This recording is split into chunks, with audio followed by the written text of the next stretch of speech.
Hey everybody, it's Brandon, the Weekend Cruiser, where I go on a weekend cruise just about every weekend, but this week I am here on the MSC Grandiosa. That's right, I came up to Port Canaveral for a 7-night sailing, and I've been having a blast. I had not been on one of MSC's Meraviglia-class ships and really wanted to check this out, had heard great things, and wanted to see what all she had to offer. So, given this is my first time on the MSC Grandiosa, I wanted to do a full review of the Grandiosa. So if you're looking at maybe saving a few dollars, seeing if MSC is actually cheaper like everybody is saying it is, you'll know what the experience is that you're going to get on board here at the MSC Grandiosa. So with that, I have my wonderful notes over here that we're going to be looking at from time to time, but we're going to cover a few things today. We're going to go through the entertainment, we're going to talk about the food, the pool, the crew, who are the people that are probably going to be here with you, and some random musings that I just have to share that may be helpful to some people, but not a crucial factor in deciding if this is the right ship for you. So to kick us off with, we've got the entertainment. So on board this ship, there is tons of entertainment, and I wanted to share with you what that is going to be. And so we did have comedy on here, which was Dan Bennett. So he has a family-friendly show, he has an adult show. I only made it to the family-friendly show, and his humor, I think, didn't really resonate with the crowd here, unfortunately. I think it's very quick. It's very witty. You have to be quick on your feet to get it. It's almost a British-style humor. And not everybody was able to keep up or found it that terribly entertaining. He also did some juggling in between, which he was very good at as well, but he would be a comedian, juggler kind of person. I thought that he was okay, but overall he was not a fan favorite from the people that I talked to here on the ship. The one that was the fan favorite, though, is going to be one of the production shows. So they've got 3 different production shows that have been showcased on this sailing, which is February 2026, by the way. And the first is going to be Songbook by ABBA. And so it is all the classic hits of ABBA coming to life on the stage. And they do a really great job with it. They've got 2 female vocalists here who are outstanding and have done a wonderful job with this. You've got 2 other shows that are going to be more cabaret style. And so you're going to have Star Walker, which is actually tonight. So I've not even had a chance to see it while I'm filming this. We're on the last day of the cruise. That is a tribute to Michael Jackson. You're also going to have Rouge, which is another cabaret style show. That's kind of like a old school pub kind of environment, or not pub, but maybe cabaret. I don't know how to describe it really. I honestly did not see either of these and will not be seeing Michael Jackson tonight. Only because these styles of music they don't appeal to me. ABBA I can get on board with. The Rouge and the Star Walker, they're just not for me. I think the entertainment value that they have, the production value, is amazing. They've got wonderful LED screens in the back. They've got a great lighting system, great sound system. Though some people said it was tough to understand one of the female vocalists. But overall, I thought it was a great experience. I just didn't necessarily agree with some of the song choices. And the choreography to these is heavy hitting, it's fast, and you've got some wonderful dancers up on that stage. So if you like production shows, they've got 3 solid ones for you to choose from as far as the production value of it. And then from there, you just got to decide, if you're like me, if those songs are for you or not. Something that's different on Grandiosa when it comes to entertainment, and I don't think I've seen this on any other ship. Keep me honest in the comments if another ship does this. But they have what I'm referring to as a specialty show. Similar to how some cruise lines have specialty dining, where you have to go and pay an upcharge to eat at these venues. This is a specialty show where you've got to pay an upcharge to go and see this. These are in the aft section of the ship in the carousel area, and it is set up specifically for this show, which brings like Circus-style at sea. Is really the vibe that it's going for, and I think that they've even got a partnership with Circus-style to offer this style entertainment in the carousel. And so it is an $18 per person charge, which is what I paid to go and see one of them. There are 2 of them that are offered here. One is sweet and one is sugar. And from my understanding, sweet is the better of the 2. So if you want to go see just one, because if you're a family of 4, this can raise the price by about $150. If you go to see both of these shows on the ship, and you're a party of 4, it's going to be about $150 total dollars. I paid $18. You can buy it in advance, and I think you're going to get like a $2 discount. It's not that terribly much. So I say wait until you get here, see how you're feeling, and if that's something you want to do or not.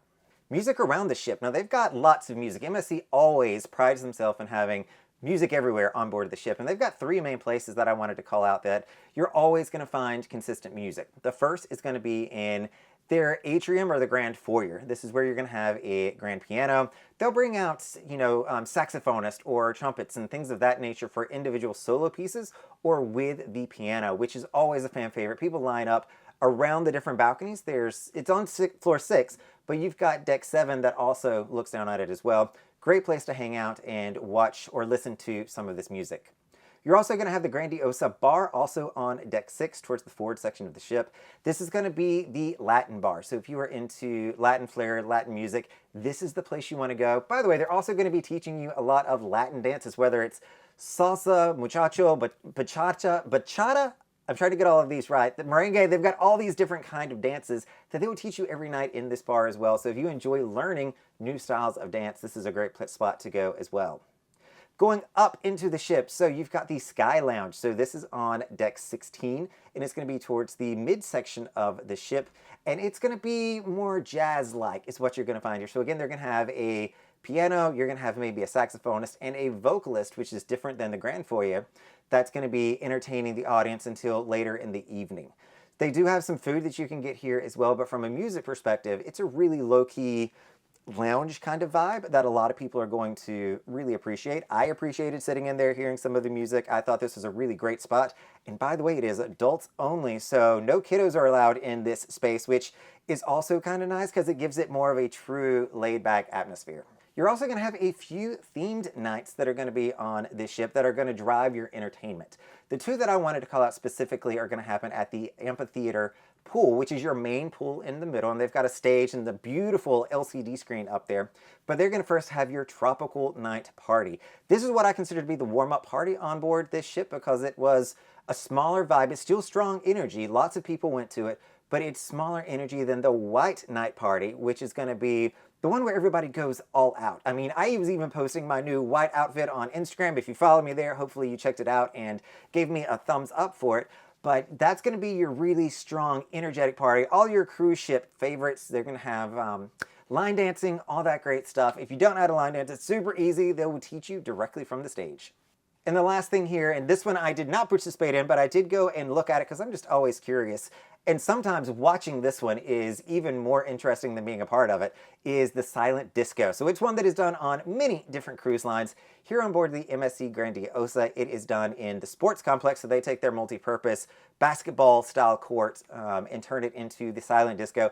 And it was packed with people. I think they had maybe 2 or 3 headphones left.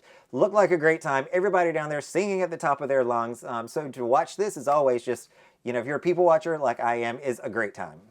Now, let's talk about another hot topic here, especially when it comes to MSC, because I think that they've got a lot of issues from the past that they are still working through. So maybe you've heard that the food on board MSC is bad. I'm here to tell you that it's not. It actually has been really good on board the MSC Grandiosa. Is it anything to write home about? No. Are you going to, have a bad experience with it? Also, no, it's gonna be good. It's gonna be better than what you probably would cook for yourself at home. So I highly recommend it. My main dining room here on board the Grandiosa was Il Campo.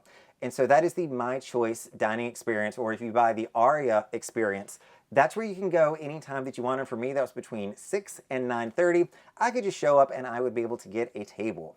The first 2 nights, I went pretty early. I think I lined up at 5:50 on the first night, which is super early, but I was hungry. And service was slow. It was also slow on the second night when I showed up around 6:15, 6:30. And so that just wasn't ideal for me. I think the third night I finally went up to the buffet to check it out and then came back on the fourth night and came much later. I came closer to 9 o'clock, got a different waiter and had a wonderful experience. So if that would have been my experience for all of the cruise, it would have been absolutely fine. But that's probably the pro tip here is if you want to eat with less people, have more expedited service, go a little bit later if you're in My Choice. If you're looking at the other restaurants, they're all going to have the same food. Whatever complimentary restaurant you're in, they offer the same items, but at a fixed dining time. The dining times here on board the Grandiosa were 5, 7, and 9. So if you're thinking that you're going to go and stay forever at dinner, you will not, because they got another group of people coming in very shortly after you sit down, and so they will make sure that experience moves for you. The food here, again, was good. I enjoyed it. Some things that I wanted to call out specifically, their prime ribs, always good. The first night, the salmon poke bowl is always a fan favorite. That's one of mine. They had a dulce de leche cake last night, which I thought was superb, especially with some vanilla ice cream. And they have a lobster night because I'm here on a 7-night sailing. Lobster was nothing special. I mean, it was lobster with some drawn butter, but the grilled shrimp that they had here, I almost wanted to tell them to take the lobster tail back and just bring me more of that shrimp. The shrimp was absolutely amazing, the grilled shrimp. So on a 7-night cruise, my breakdown was I did 2 nights at the buffet and I did 5 nights in my dining room, which I thought was a good split. Make sure you're going onto the app on the phone. You can see the menu. So if the menu looks a little lackluster and you go, I don't know if I really want that, you can always go up to the buffet. And so I think that they serve a lot of the same food. Actually, I know they serve a lot of the same food you're going to see in your dining rooms, plus some. So if you want to find something else that you can eat, this is always a solid strategy. All right, let's talk about the actual buffet now. So I know that a lot of people love your buffet and you never even want to go to the main dining room.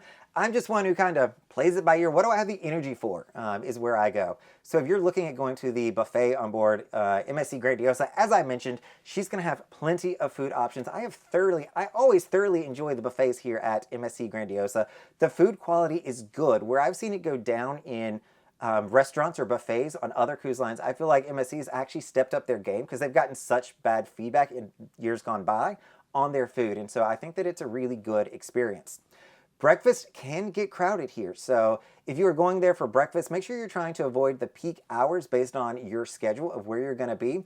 But the things that you're going to want to look for breakfast, in my opinion, is try the arepa. That is one of my absolute favorite things. They're also going to have multiple omelet stations, so don't stop at the first omelet station you come to. The biggest one is actually towards the back. That's where you're going to want to head. And so the food, I thought it was super good. Lunchtime was also good. They had plenty there. They've got, of course, pizza, which everybody's fan favorite about. That's there from like noon all the way to 1:30 in the morning when they close. But you're going to have really good food options as well. And it's not just hamburgers and hot dogs. For lunch today, for instance, I was able to get pork rib. I got some Caribbean jerk chicken. I got some kind of an Italian stromboli-like thing. And they've got a huge cheese spread with all of like the charcuterie fixings that you could dream for. My favorite place on the ship, though, has been Jean-Philippe, and that is their specialty chocolatier here on board the MSC Grandiosa, and I have loved it. So you all who follow me, I'm pretty cheap on cruises. This was a 907-night cruise on a balcony. I said, Brandon, you can spend $100 or $150 and treat yourself to some stuff. And so I have gone to Jean-Philippe every evening or during the day and tried out a lot of the specialty chocolate-style items or gelato and crepes that they're going to have there, and it has been wonderful. Prices, I think, are kind of reasonable. So some of the things that I've had is flat whites. That is something that I've learned that I really like, is a flat white. So shout out to all the Aussies who are watching this, or South Africans who introduced me to a flat white. But it's super good that they also serve a different style coffee at Jean-Philippe. And I thought I wrote that down, but apparently I did that on another one. It is Parazzo or something like that. Anyway, it's different coffee in the Jean-Philippe location. Different espresso than you're going to find anywhere else on the ship, and it is better. Cup of coffee is going to run you about $3.50 to $5, depending on what you want to get, but it is well worth it. I definitely enjoyed going and splurging on a cappuccino or a flat white, at any point of the day. They also are going to have hot chocolate. So it is a chocolatier, and they're going to have like 5 or 6 different versions of hot chocolate. I had the Caramelia, which was about 75% milk chocolate with caramel inside of it. It was, oh my God, it was amazing. So good, so smooth. It probably could have been a little bit hotter for me, but I understand the temperature they probably served it was normal. I just personally like those beverages to be a little bit more warm so that it slows me down drinking it so quick because it was so good. And they come with these nice little chocolates on the side. Same with the coffee. The hot chocolate's going to run about $7.50. They're also going to be known for their gelato. So I love a milkshake, and I've had milkshakes all around the world. Some of them are absolutely horrible, but the dulce de leche gelato milkshake that I had in Jean-Philippe was absolutely amazing. Like, hands down, if you have an extra $10 that you want to spend, go get a milkshake from them because it was top of the line. It was absolutely superb. One place that you might want to hold back, though, is I did order the souffle crepe. This was not one of my favorite things. Like, look, it was fine. It went for another around $10, but I just didn't enjoy the way that I did that milkshake. That milkshake just, was amazing to me. The souffle was just all right. So moving on from food now, we're gonna go into the pools. I think this is always, you know, for those people that want to come on a long cruise, get away, especially if you're traveling during winter, the pools are crucial. And so they're gonna have 3 main pools on board the MSC Grandiosa. The first that we've already talked about is gonna be the Amphitheater pool. This is gonna have 2 pools with a little shelf in the middle that's going to connect them. So it looks like one large pool, but it's absolutely stunning the way that they have kind of merged those two pools together.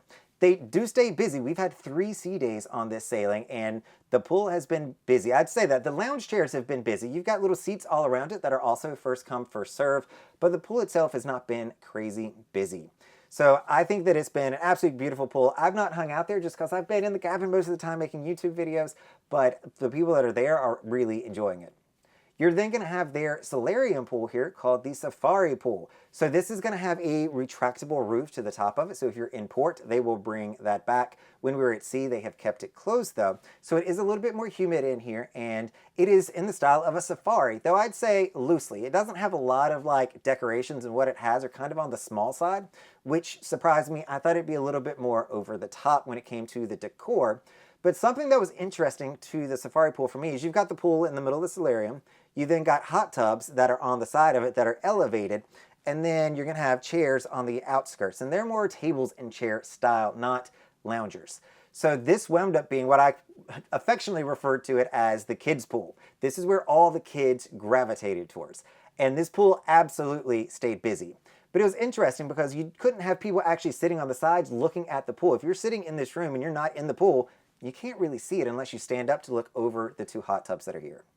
Speaking of hot tubs, while we're on the topic, they've got them all throughout the ship. They've got multiple ones, and they are huge. And so if you are looking to go on a hot tub, or that's something that you're into, you will find space on the Grandiosa to fit into one of these hot tubs. They've got plenty of them, and they are large. They're not a traditional round one, but they're more like a wading pool kind of situation, or a plunge pool. So I think that that's a really nice addition to the ship, and you can get in them. The third is going to be your adults only pool, and this is the Horizon pool, which is in the very aft section of the ship.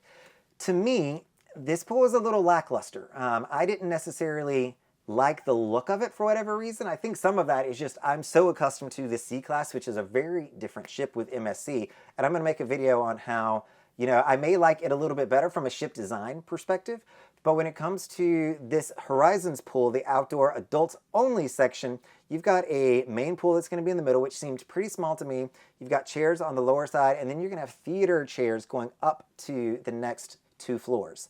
And so it's a little small, it's a little cramped. It definitely stays busy. If you want direct sunlight, you want to be able to hear the wake or look out the back of the ship, this is absolutely going to be the place for you. I didn't hang out there much unless it was in the evening, and they did a lot of their nightlife or entertainment up at the Horizon bar, and they turned that pool into their dance floor, which is a pretty neat concept. That I actually appreciated.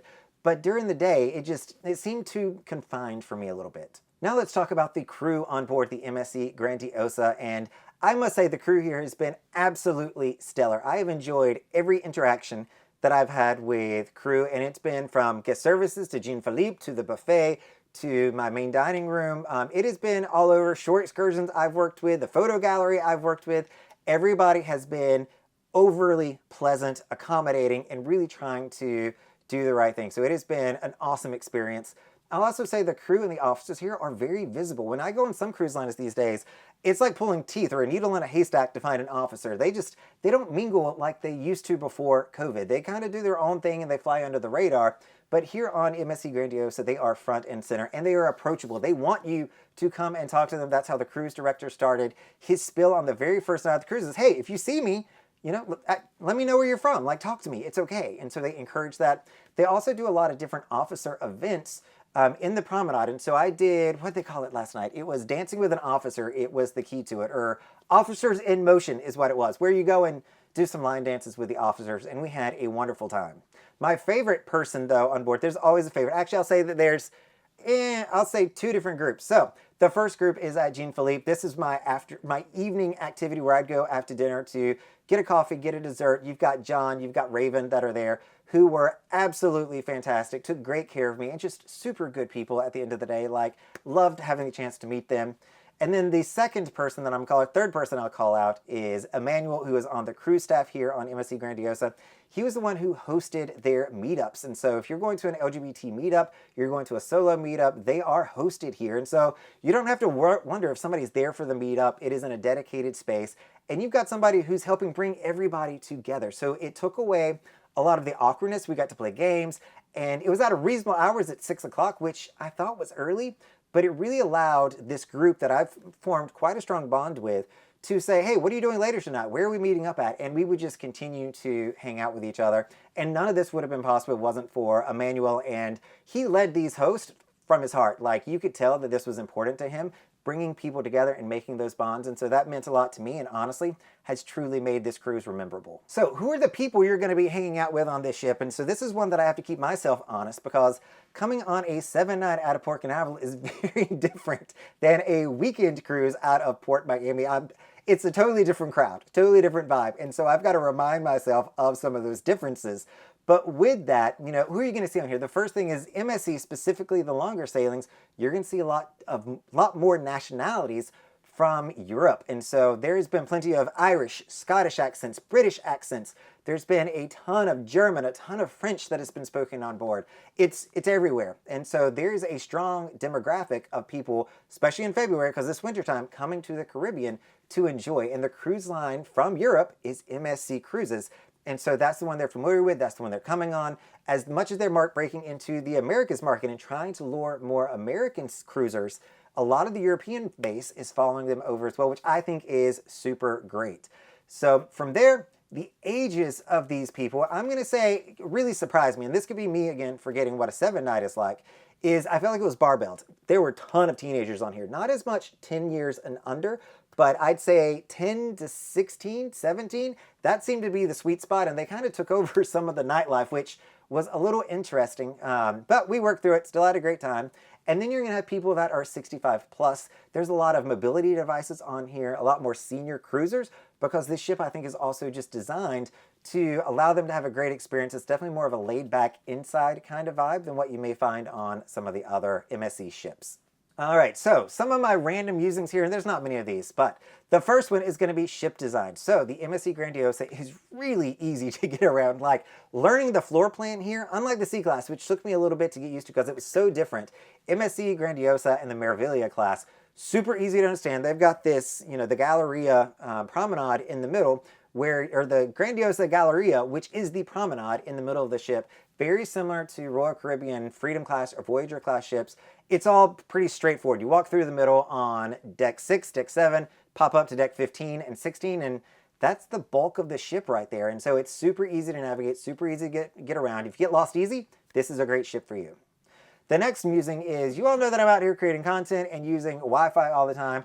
Wi-Fi has been not amazing. I have the browse and stream package, and so I bought the big boo, and I always encourage people to do that. And it works on my phone really well. I'd say most of the time things come through. I did an audio call last night, and it was kind of choppy here and there. The computers where I've had most of the issues, and I feel like they probably restrict computer usage on board this ship. Granted, it also could be I got flagged for uploading, 30 gigabytes worth of video content as well. So there's always that. But it has been a little bit slower even before that on the computer. The last thing is the itinerary for this ship. Hopefully they change this itinerary. I say that because it's not a great one. It could be one reason why the price of the MSC Grandiosa is so amazing right now, because it has 3 ports: Nassau, MSC's Ocean Key, the Marine Reserve, and you're going to go to Puerto Plata in the Dominican Republic. And so it's just not the most robust of itineraries, and you've got 3 sea days in there.